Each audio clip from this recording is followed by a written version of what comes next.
Art Zone is about to splash down. Stay tuned.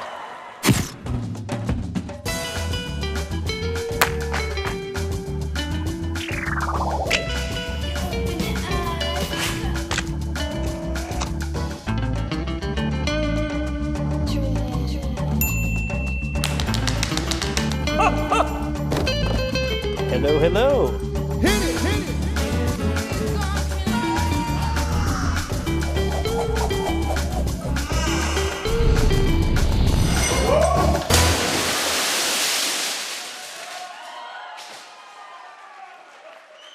Hi, everyone, and welcome to the show. I'm Nancy Guppy here at Georgetown Stables, and we've got a terrific lineup for you this week. Take a look.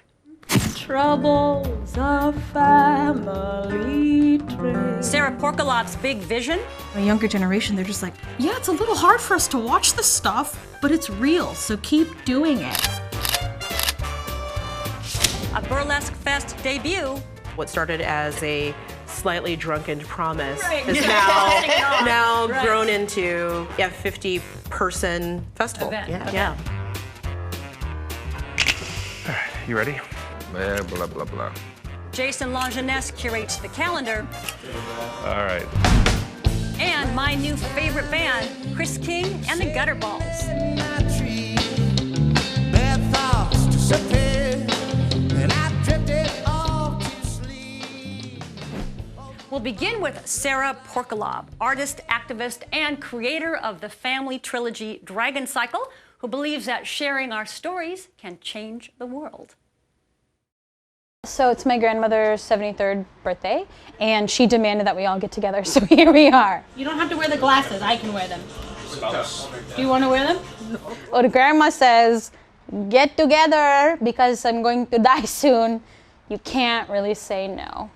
My name is Sara Porkalob. I'm an artist, activist, storyteller, can't stop, won't stop, super about to be nationally famous star. Good evening, everybody, and welcome to the Dragon Lady Benefit Concert as part of Intimon Theater's Show the Love campaign.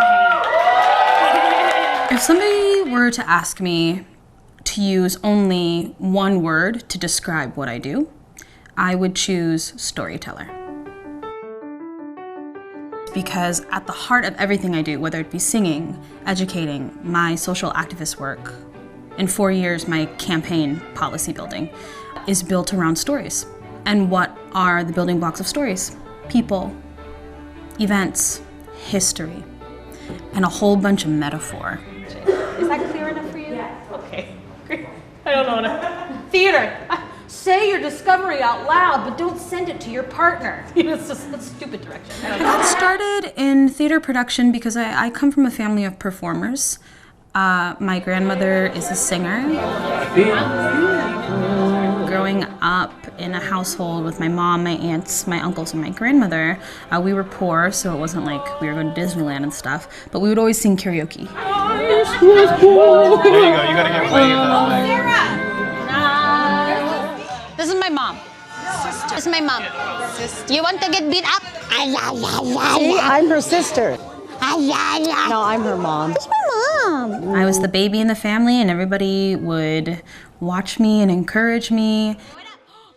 And I think it was my given circumstances and my familial environment that propelled me towards performance. But this is what hatches the dragon. This is what gives her wings. This is the terrible beauty that rolls out like fire when she sings.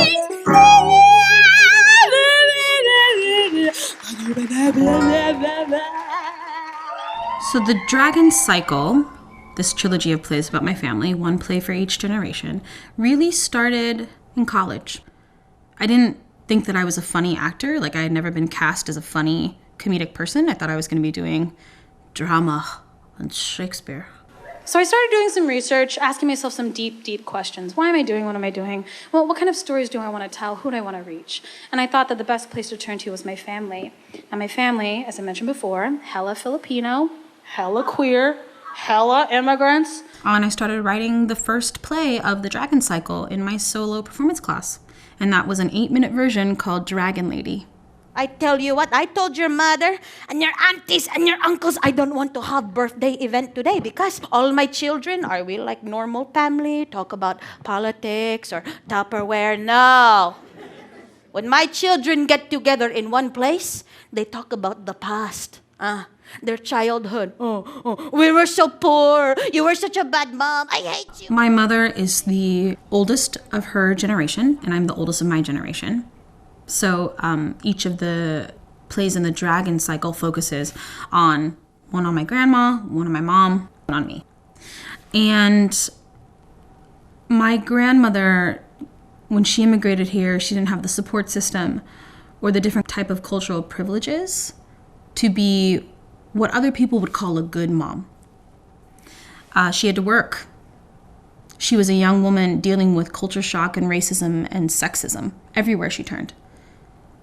How do you raise 5 children when you have to work 5 different jobs and you're never home? My daughter will never know her father, just like me, Mommy. But guess what? I'm gonna give this baby everything you didn't give me. I gave you everything I had, Maria. Oh, everything, Mommy? So your everything was disappearing for weeks at a time, no food in the cupboards? Your everything was Dad beating us and telling us that we weren't his kids? That was your everything, Mom? My mom is the oldest, had to act as a surrogate mother to her siblings from a very early age.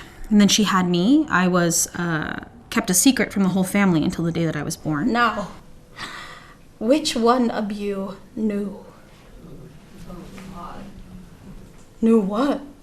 Mom, that's your sister was pregnant. What? And for the first couple years of my existence, we still lived with the family. And then there was a turning point around when I was 3 or 4 years old where my mother realized that she had to do something different to create the life that she wanted for she and I. And that meant moving away from the family, which is a big deal. You know, one of the strengths that we had growing up was our unit, as dysfunctional as it was. At this point in the play, I stopped playing myself, and my grandmother has walked onto the stage. And I turn around and I say, "Hi, Grandma." I wish I have more than this story to give you, Sarah. These stories are the best thing you could have ever given me, Grandma. You know that? Really? Really, really. How about we sing one more song, and then we go upstairs to your birthday party? I'd like that. Oh. Silayan, bigyan ng pag-asa. It's calmed down, but you know, that first time I did a 1-act version of Dragon Lady. I'm doing the show, and my grandma, bless her heart, she leans over to my mom and she goes, "Oh my God, why is she telling everybody my secrets?" And by the end of it, though, you know, it's an emotional ending and it's a different type of like cathartic journey for them. And trouble's a family trait. But after that, it was all very positive, you know? At first, like my aunts in particular, you know, a younger generation, they're just like, "Yeah, it's a little hard for us to watch this stuff, but it's real, so keep doing it." And it's powerful because they saw the impact that it was having on my community and in the audiences. And this is what I think is so powerful about telling these stories, is that specifically in Western culture and ideology, we hear the word poverty, and we hear the word immigrant, and we hear the word trauma, and we're like, ugh, those things are just so sad. It's so sad. And for the people who lived in those experiences, that's our way of life. But it also means that we experience joy and elation and desire and love, all of those things. I would like to raise whatever beverage we have in our hand right now and to give an official toast to the Dragon Lady! Yay! Give him a good kick, give him a good kick. Show him what a 37-year-old can do. Yeah. To Grandma! Follow Sara on her website and catch her new show, 7th and Jackson, July 19th through August 18th at Cafe Nordo in Pioneer Square.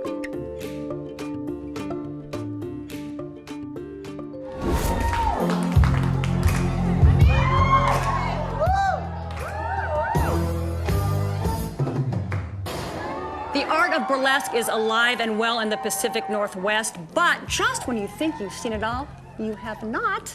They have a brand new burlesque event called What the Funk, an all-POC burlesque festival. Will hit Seattle later this summer. And here with the scoop is Mix Pucks Aplenty, founder, owner of Puckductions, looking quite amazing, and the always amazing Rebecca M. Davis, founder of the Stay Up Late Show. You two, I feel very underdressed right now. Yes. Oh, that is so beautiful. And that's made out of tulle? It's made out of tulle, correct. Oh, it's just lovely. All right, so burlesque has been around for, I don't know, what is it, the 1800s, since the 1800s, something like that? Well, it might go back even further. I mean, if you go back to the Italian roots without being too nerdy about it. Too Snoopy, yeah. Yes, it's actually what it's about. But basically the idea of having a good time, kind of a variety show, poking fun of the mores and the morals and the politicians of the day. Right, right. Lots of mass and things. And then it evolved in America to be more about specifically women on stage, showing a little bit more than what they were supposed to at the time. A bit more skin, right? Yeah. So in the last, I don't know, 25, 30 years, it seems to have a bit of a resurgence. But for anyone who doesn't understand exactly what it is it just nowadays, is it basically just kind of showing your bod? How would you describe it currently? Burlesque right now, it's always political, even when it's fancy and over the top. It is to poke fun at, it is to satire, it's to make absurd. Right. And what I like to remind people, when you think about the women in the beautiful dresses and those beautiful gloves with all the rhinestones on it, the absurd part about that is when the glove hits the ground, it sounds like a brick hitting the ground because there's so many rhinestones on it. It's that decadence, right? Because that much decadence is absurd. So it's also about celebrating who you are. I mean, you can be anybody you want to, especially in burlesque, and you can also do it with a lot more glitter and a lot more glam. It's like you, but more fabulous. Right, just kind of let it rip. Yeah. Now, there's a lot of burlesque going on in Seattle, the Northwest, like Lily Verlaine or Atomic Bombshells. Kitten and Lou. Right, right. But there's never been a burlesque festival before. Is that correct? True, as far as we know. As far as we know. There have been in other parts of the country. There's lots of them. I think almost every state has a festival. Almost. Hawaii has one. Alaska has one called the Freezing Tassel Festival, which I think is very apt. So how did What the Funk come about? And I know it's your brainchild. Yes. What the Funk started because I really wanted to do a classic burlesque act, and I wanted it to be to a funk song, and I was told that classic music is, the cutoff is like 1960. For burlesque? For burlesque. That is considered the classic age. Classic age, and that is the cutoff. And the song I wanted to do was Stevie Wonder's Superstitious. And I'm like, wouldn't it be great to have a show that was all funk music? And I'm like, wouldn't it be great to have 2 nights of shows, all funk music and all people of color. And so that show was a 2-night show with a different cast each night. Our headliner for those 2 nights was Spice, a local Seattle performer. And I promised in the green room that I'm gonna bring it back as a festival. And so what started as a slightly drunken promise is now grown into a 50-person festival. Event. So, and one thing you just mentioned, the festival is unique for a number of reasons, and one is that all the performers are people of color, for starters. Why is that important? Representation matters, absolutely, and I'd say because I am a host, a burlesque host, as well as other things. But when I started, it was the norm for me to be the only person of color in the dressing room. Right. It was me. If you think of your Dita Von Teeses, like that was the archetype. That's what everybody was going through with a Certainly different that's what I wig. think of. That's mostly what I've seen here. Yeah, but the world of burlesque and the world in general is a lot more varied than that. Yes, it is. And so we've, especially in Seattle, I think we've really taken the bull by the horns to be like, this is a space that we are going to have, and we are actually going to show a variety of talented people, of a variety of hues and abilities and sizes and everything else. Over 50 burlesque performers will be in the festival, so give me a few highlights of who we're going to see. So From around the country, From around the correct? country, yes. Our headliners, we have Egypt Black Nile from California. She actually has the most titles of any burlesque performer in the history of burlesque. Wow. I believe she has over 100 titles. We have Trademark from Minneapolis, Minnesota coming. We have Foxy Tan, who is our opening night MC, as well as our guest of honor. We have Redbone from California via Minneapolis as well. Is there anyone doing something that you've never seen before? I am really excited to see what the Luminous Pariah is going to bring, because it's always something different. The Luminous Pariah. The Luminous Pariah. That's a great name. Yeah, he's actually here from Seattle. He's part of an all burlesque troupe called Mod Carousel. When did the boy burlesque really start happening, do you think? Or has it always been the case? I think it's always been there, and there's also an overlap between drag and burlesque as far as drag queens and drag kings are concerned, and the whole idea of being yourself but slightly bigger, or swapping your gender or whatever. But certainly it's become larger in Seattle in the last 5 or 6 years, because we have Mod Carousel, and we've also have individuals like Waxy Moon, fantastical Waxy Moon, and then Beau Briefs is starting some things. So that's another. It's a subsection, but it's also part of our greater movement to get more folks seen out of what is considered the norm. 3 days, 3 shows at 2 venues, and you mentioned the opening night gala is at Q Bar? It's at Queer Bar. Queer Bar, okay, on Capitol Hill. On Capitol Hill, yes. So in the gala, the host is Foxy Tan. So what's going to happen that night? It's kind of a big deal, VIP-ish So this is our big VIP night. It's going to be really great. Our guest performer for that night will be Redbone, will be performing. And everyone featured in our opening night were people that were in the original What the Funk show when we started. Last year. Oh, cool. So they'll be opening out the night. It's kind of like the original cast in an interesting sort of way. Yeah. So the second 2 nights is at Columbia City Theater and hosted by the one and only Rebecca M. Davis. So what's going to happen? Any highlights from those 2 nights that we should know about? Well, I mean, we're kind of keeping a lot of it under wraps because we want to be some surprises One secret. in there. We will be crowning Grand Master Funk that night. Grand Master Funk. So how does someone win that title? What do they have to do to become? The criteria. What's the criteria? The criteria. It is all based off of their costuming, the way their overall, the overall presentation that they bring, and of course, the act itself. Yes. Currently, we have 2 judges. We'll be adding a 3rd soon, announcing that soon.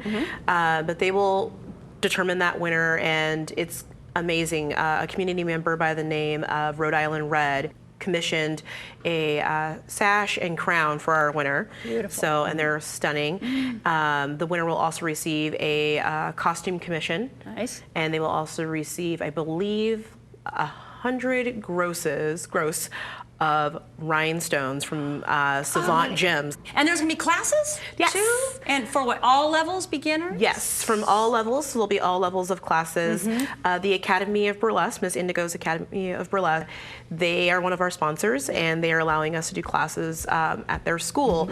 And so all of our headliners and featured performers will be teaching. Nice. And I believe we have everything from how to become a good burlesque MC, all the way to how to twirl some tassels.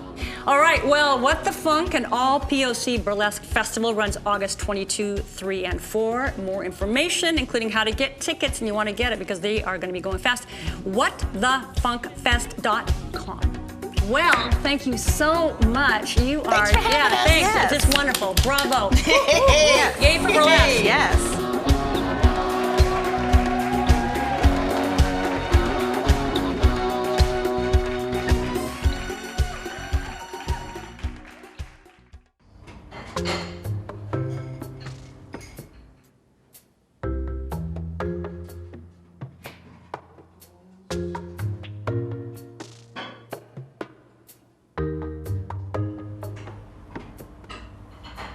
What was it?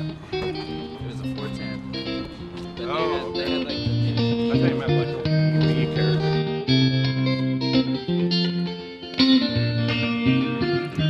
Well, our band, my new favorite band, by the way, Chris King and the Gutterballs. Yes, indeed. And this is Chris King. Hi, Nancy. Oh, it's so great to see you. Why don't you introduce the Gutterballs? Of course, we got Malcolm Roberts on the bass guitar over there. Hey, Malcolm, How's it going? We got Tom Myers on the drum kit. who also drums for Prom Queen. I just found out today. I saw them recently, but I didn't recognize him. He's a great drummer. Did And you I go know to- you're a great bass player. I know you're a great guitar player. Did you go to the Neptune show? I did. We actually kind of were part of presenting that. So, Really? Yeah, it was a big deal. But let's not talk about that. Yeah. Let's talk about you. So We're how here. long have you been together? The three? We've been a band about 5 years now. Is it 5? Yeah. Is it 5? So a couple of descriptors for you, right? Indie, Americana, country, rock and roll. Do you want to know what I call you? What? Really damn good. Super. Seriously, you are my favorite. Oh, So the new record, Pain Waves. Pain Waves. I don't know who, I think Ever Kip wrote this. This is a great line from their website. You ready? I'm ready. All right. Hit me with it. Sometimes life steps on the accelerator without asking permission, which is true. And Pain Waves is a snapshot of 18 months of rapid fire transition. You care to elaborate on that? He is a good writer, isn't he? Yeah, he is. So it's kind of is there some personal stuff going on there? Definitely, yeah. It was some trying times, to say the least, for sure. I kind of got sober from drinking and stuff for 18 months after a breakup and loss of a band member and, you know, dog died, that kind of stuff. Heavy stuff. Heavy stuff, real life stuff. And yeah, I just kind of hold myself away, and we wrote some songs, and they turned out to be all right. So is it cathartic? it's very cathartic, yeah. I'd say this batch of songs is, yeah, the most cathartic. And that's usually the way I write my tunes is they have to be cathartically released. From the gut. Yeah, honest and Right. real and from the gut, for Right. sure. Well, I think you hit it out of the park. Cool. FYI. And so you're going to place a couple of tunes, and I think the first one's Mama Gaia. Mama Gaia. All yeah. right. So our Gutterballs. And Chris, are you ready to do this thing? I'm ready. Okay. Ladies and gentlemen, Chris King and the Gutterballs. Ashes falling to the ground, refrigerators breaking down, bars across town, Mother Earth to scream, this ain't a bluff, I've had enough of this stuff, can you hear me? We're crying out loud, even the birds, until it's near, you can feel it everywhere, slowly fade away, it's the end of our day.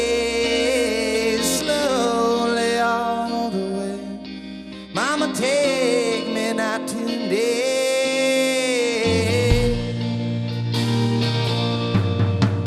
Turtles are choking in the sea, wrapped in plastic on the beach. What a trash man's junk room dream. The sun is burning red through the window near my bed, and I'm older, faster. The fire spreads, even the bird until it's near. You can feel it everywhere. Slowly fade away. It's the end of our days. Slowly all the way. Mama, take me not today. Sniffling little boys want their brand new toys. Can't afford to stay here since you've been unemployed. Only living mother with these kids that just don't love her. Wow, what gives life what you want to destroy, even the birds, until it's near. We don't have just one more year, even the birds, until it's near. You can feel it everywhere.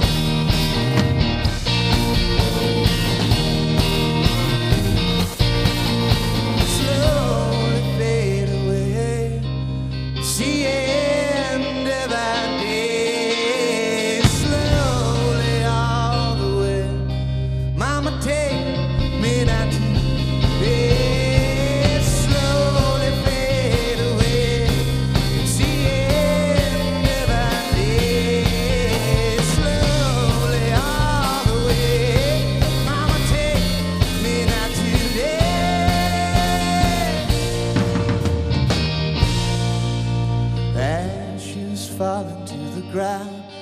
refrigerator's breaking down. Bars across town, Mother Earth to scream, this ain't a bluff.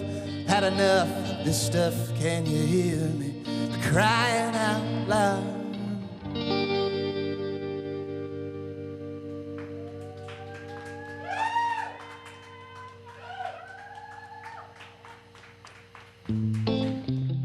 Pick up Pain Waves at chriskingandthegutterballs.com and catch the band live at the Capitol Hill Block Party on Sunday, July 21st.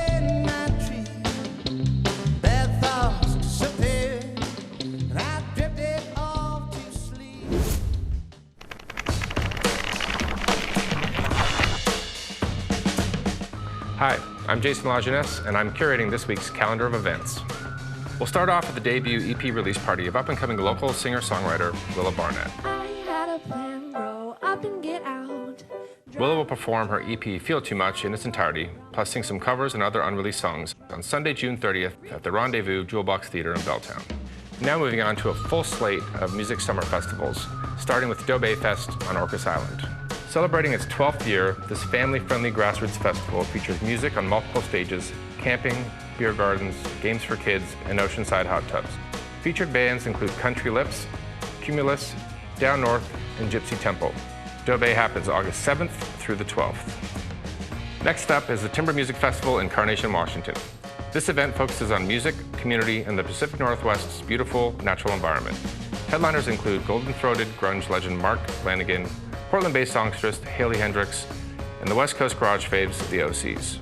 The Timber Music Festival runs July 11th through the 13th. And moving from the rural forest to the city streets, let me tell you about a festival that I'm producing called the Capitol Hill Block Party. The Capitol Hill Block Party showcases tons of local music on 6 stages and features some of the city's best local bars, restaurants, and shops. We also celebrate the Capitol Hill neighborhood, community events, and political activism. Headliners this year include R.L. Grime, Lizzo, and Fantagram. Check out the Capitol Hill Block Party on July 19th through the 21st. I'll see you there. Thanks, Jason. And that wraps us for this week and for the season. That is right. We are taking a summer break, which we are very excited about. Right, gang? Yes? I guess it's just, yeah, there's like 3 of us are excited. Anyway, before we head to the beach, I have a few special thanks. First and foremost, to John Bennett and Georgetown Stables. Thanks so much for letting us pitch the Art Zone tent here all year long. We are grateful. A big thanks to the Art Zone crew for bringing your best all year long. I love you for that. Of course, thanks to all the artists who shared their talent with us. And finally, thanks to you for tuning in. We very much appreciate your support. So I think that covers it. Have a great summer, and we will see you in the fall. And that means, Vince, fire up that daiquiri machine. Music tonight.